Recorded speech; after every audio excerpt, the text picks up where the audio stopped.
ತುಂಬ ಸರಳವಾದ ಮತ್ತು ನೇರವಾದ ಒಂದು ಪ್ರಶ್ನೆಯನ್ನು ಹಾಕಿದ್ದೆ. ತುಂಬ ಜನಕ್ಕೆ ತಪ್ಪು ಉತ್ತರ ಕೊಟ್ಟಿದ್ದೀರಿ. ಆ್ಯಕ್ಚುಲಿ ಅದು ತುಂಬ ಸತಿ ರಿಪೀಟ್ ಆದಂತಹ ಕ್ವಶನ್. ಅದರ ಆಪ್ಷನ್ಸನ್ನೆಲ್ಲ ನಾನು ಬದಲಾಯಿಸಿ ಕೊಟ್ಟಿದ್ದೇನೆ. ಯಾವುದು ಲ್ಯೂಬ್ರಿಕೆಂಟ್ ಆಗಿ ಈ ಕೆಳಗಿನದಲ್ಲಿ ಯಾವುದನ್ನು ಬಳಸ್ತಾರೆ ಅಂತ, ಅಂದರೆ ಕೀಲೆಣ್ಣೆಯಾಗಿ ಬಳಸುವಂತಹ ವಸ್ತು ಯಾವುದು ಇವುಗಳಲ್ಲಿ ಅಂತ ಪ್ರಶ್ನೆ ಇದ್ದದ್ದು. ಅಲ್ಲಿ ಗ್ರಾಫೈಟ್ ಕೊಟ್ಟಿದ್ದೇನೆ, ಕೋಲ್ ಟಾರ್ ಅಥವಾ ಕಲ್ಲಿದ್ದಲು ಟಾರ್ ಆರ್ಡಿನರಿ ಟಾರ್ ಇದೆಯಲ್ಲ ಅದು, ಇನ್ನೊಂದು ಕಬ್ಬಿಣದ ಆಕ್ಸೈಡ್ ಕೊಟ್ಟಿದೆ, ಇನ್ನೊಂದು ಸಿಲಿಕಾ ಅಂತ ಕೊಟ್ಟಿದೆ. ನೋಡಿ, ಕಬ್ಬಿಣದ ಆಕ್ಸೈಡ್, ಸಿಲಿಕಾ ಅಂದರೆ ಮರಳು, ಇವುಗಳು ಘನರೂಪದ್ದು, ಇವುಗಳನ್ನು ಖಂಡಿತವಾಗಿ ಬಳಸಲಿಕ್ಕೆ ಆಗೋದಿಲ್ಲ. ಓಕೆ, ಇನ್ನೊಂದು ಕೊಟ್ಟದ್ದು ನೀವು ತಪ್ಪು ಉತ್ತರ ಕೊಟ್ಟದ್ದು ಯಾವುದು, ಕೋಲ್ ಟಾರ್ ಅನ್ನು ಬರೆದಿದ್ದೀರಿ ಅಥವಾ ಕಲ್ಲಿದ್ದಲು ಟಾರ್ ಅಂತ ಇದ್ದದನ್ನು ಆನ್ಸರ್ ಮಾಡಿದ್ದೀರಿ. ಖಂಡಿತವಾಗಿ ಅದು ತಪ್ಪು.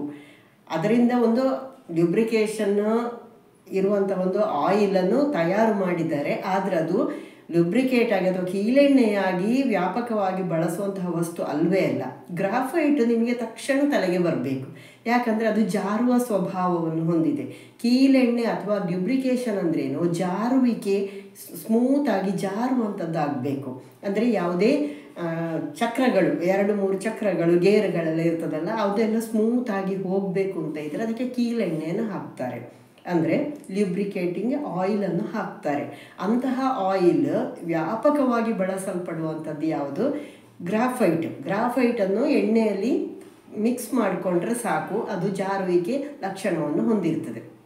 ಅಂದರೆ ಆರ್ಡಿನರಿ ಆಯಿಲನ್ನು ಬಳಸಲಿಕ್ಕೆ ಆಗೋದಿಲ್ಲ. ಆರ್ಡಿನರಿ ಆಯಿಲ್ ಅದು ಬೇರೆ ಬೇರೆ ಟೆಂಪರೇಚರಿನಲ್ಲಿ ಅದು ಗಟ್ಟಿ ಆಗುವಂಥದ್ದು, ಈ ಥರದ್ದೆಲ್ಲ ಪ್ರಾಬ್ಲಮ್ಸ್ ಇರ್ತದೆ. ಅದಕ್ಕೆ ಲ್ಯೂಬ್ರಿಕೇಷನ್ ಆಯಿಲ್ ಬೇರೆಯೇ ಇರ್ತದೆ, ಅದು ನೆನಪಿಟ್ಕೊಳ್ಳಿ. ಈ ಗ್ರಾಫೈಟಿಗೆ ಯಾಕೆ ಇದು ಇಷ್ಟು ವಿಶೇಷ ಬಂದದ್ದು ಯಾಕೆ ಅಂದರೆ, ಇದನ್ನು ಪೆನ್ಸಿಲಿನಲ್ಲಿಯೂ ಬಳಸ್ತೇವೆ. ಯಾಕೆ ಕೇಳಿದರೆ ಸೇಮ್ ಆನ್ಸರ್, ಇದು ಸ್ಲಿಪ್ಪರಿ ಗುಣವನ್ನು ಹೊಂದಿದೆ. ಅಂದರೆ ಇಲ್ಲಿ ಗ್ರಾಫೈಟ್ ಅಂದ್ರೇನು, ಕಾರ್ಬನಿನ ಒಂದು ಬಹುರೂಪ. ಅದು ಇಲ್ಲಿ ಕಾರ್ಬನಿನ ಒಂದು ಪರಮಾಣುವಿನ ಸುತ್ತ 3 ಪರಮಾಣುಗಳು ಸೇರಿಕೊಂಡಿರ್ತದೆ. ಕಾರ್ಬನ್ನ ವ್ಯಾಲೆನ್ಸಿ 4, ನಿಮಗೆ ಗೊತ್ತಿದೆ ಅಲ್ಲ, ಒಂದಕ್ಕೆ ವ್ಯಾಲೆನ್ಸಿ ಭರ್ತಿಯಾಗಿರುವುದಿಲ್ಲ. ಓಕೆ, ಇದು ಒಂದು ಚಪ್ಪಟೆ ಆಕಾರದ ಒಂದು ರಚನೆಯಾಗಿ ಅದು ಒಂದರ ಹತ್ತಿರ ಇನ್ನೊಂದು ಸೇರಿಕೊಂಡಿರ್ತದೆ.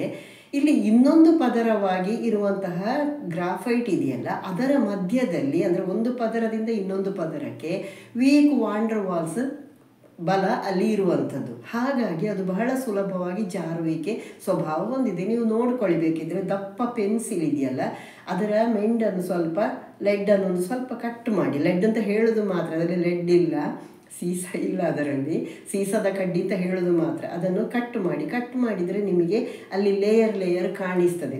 ಇದು ಪೇಪರ್ನಲ್ಲಿ ನೀವು ಗೆರೆ ಹಾಕಿ ನೋಡಿ, ಅಲ್ಲಿ ಬೇರೆ ಬೇರೆ ಗೆರೆಗಳು ಕಾಣಿಸ್ತದೆ. ಇದು ಅದಕ್ಕೆ ಪ್ರೂಫ್, ಅದರ ಮೂಲಕ ಅದು ಅಲ್ಲಿ ಪದರ ಹೊಂದಿದೆ ಅಂತ. ಇನ್ನೊಂದು ವಿಷಯ ನೆನಪಿಟ್ಕೊಳ್ಳಿ, ಕಾರ್ಬನ್ನ ಯಾವ ಬಹುರೂಪ ವಿದ್ಯುದ್ವಾಹಕತೆಯನ್ನು ಹೊಂದಿದೆ ಹೇಳಿದರೆ ಅದಕ್ಕೂ ಕೂಡ ಕಾರಣ ಇದುವೇ. ಯಾಕಂದರೆ ಅದರಲ್ಲಿ ಒಂದು ಭರ್ತಿಯಾಗಿಲ್ಲದೆ ಇದ್ದದಿದೆಯಲ್ಲ, ಇಲೆಕ್ಟ್ರಾನ್, ಹಾಗಾಗಿ ಅದರಿಂದಾಗಿ ಅದು ವಿದ್ಯುದ್ವಾಹಕತೆಯನ್ನು ಹೊಂದಿರೋದು. ಹಾಗಾಗಿ ಗ್ರಾಫೈಟು ತುಂಬ ಇಂಪಾರ್ಟೆಂಟ್ ಆಗಿ ನಿಮಗೆ ಬೇರೆ ಬೇರೆ ರೀತಿಯಲ್ಲಿ ಪ್ರಶ್ನೆ ಕೇಳುವಂಥದ್ದು. ಕಪ್ಪು ಬಣ್ಣವನ್ನು ಹೊಂದಿರ್ತದೆ ಅದು, ಅಥವಾ ಡಾರ್ಕ್ ಬ್ರೌನಿಶ್ ಕಲರ್ ಇರ್ತದೆ ಅದಕ್ಕೆ.